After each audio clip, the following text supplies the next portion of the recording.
So, yung pagkakaiba po ng kiosk ng McDo at ng Jollibee para sa akin nung ginamit ko siya is yung McDo po, smooth siya gamitin. Maganda siya pindutin kasi pag pinindot mo agad, napipindot mo agad yung gusto mong piliin doon.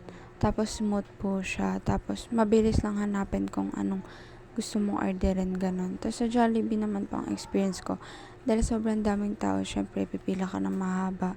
Tapos yung pindutan nila is siya, parang naglalag, ganun, hindi smooth.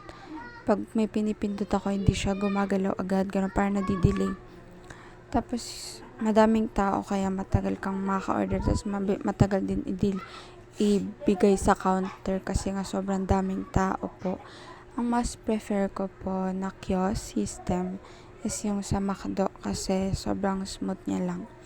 Tapos makapili agad ako, din mabibigay sa akin yung order ko agad. Yun po.